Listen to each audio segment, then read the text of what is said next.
दिवसाची सुरुवात अशी मी माझ्या नोकरीनिमित्त कामानिमित्त मुंबईला माझ्या गावावरून जवळजवळ 30 वर्ष अपडाऊन केलं आणि ट्रेननी मेल ट्रेननी जायचो, लोकल ट्रेननी जायचो आणि अशा प्रकारे ट्रेनमधून माझा प्रवास जास्त असायचा. एक दिवस आम्ही बॉम्बे सेंट्रलला पोहोचलो आणि त्या ठिकाणी पोचल्यानंतर थोडं पुढे गेल्यावर अनेक रेल्वेचा स्टाफ त्या ठिकाणी उभा होता. प्रत्येकाच्या हातामध्ये हार होते, कोणाच्या हातामध्ये फुलं होते आणि आम्हाला वाटलं की काय चालू आहे ना. थोड्या वेळ आम्ही थांबलो, म्हटलं बघूया का आहे. तर नंतर समजलं की आमच्या जो मेल ट्रेनचा जो ड्रायव्हर होता, इंजिन ड्रायव्हर होता, त्याचा आज शेवटचा दिवस होता त्याच्या कामाचा. आज तो रिटायर्ड होत होता आणि त्यामुळे अनेक तो स्टाफ सगळेजण कोणी त्याचं हार घालून अभिनंदन करत होते, फुलं देऊन अभिनंदन करत होते आणि त्याला शुभेच्छा देत होते. आणि आपण पुष्कळ लोकांसाठी जो रिटायरमेंट आहे बघा, हा किती एक त्यांच्यासाठी एक वेगळा दिवस असतो.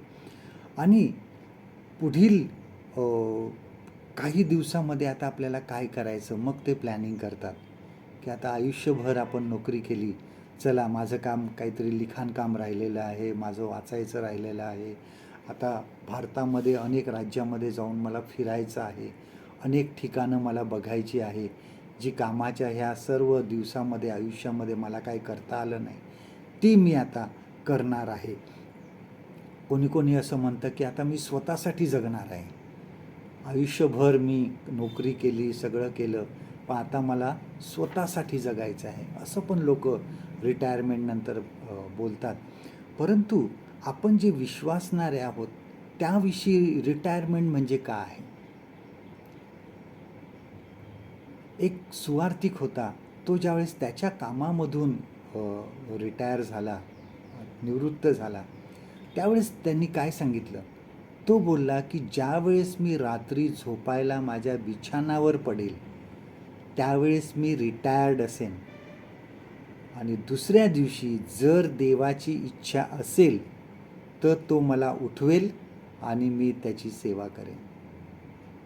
इतक्या साध्या आणि सोप्यामध्ये शब्दामध्ये त्यांनी आपले रिटायरमेंटबद्दल त्यांनी सांगितलं. बघा, ज्यावेळेस आपण संत पावलाबद्दल वाचतो त्यावेळेस त्यांनी काय म्हणाला तो त्याच्या जीवनाविषयी.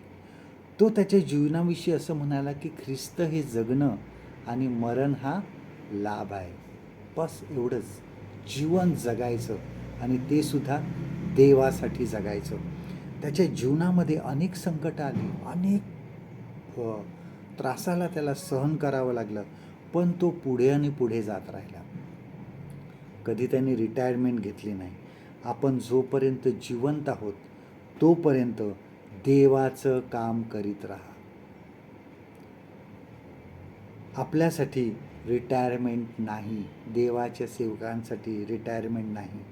आपल्या जगिक नोकरीमधून रिटायरमेंट आहे, पण देवाच्या सेवेपासून रिटायरमेंट नाही.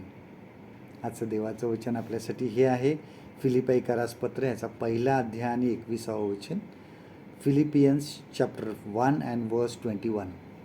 कारण जगणे हे मला ख्रिस्त व मरणे हे मला लाभ असे आहे. परमेश्वर करो आजचा दिवस तुमचा आशीर्वादित करो.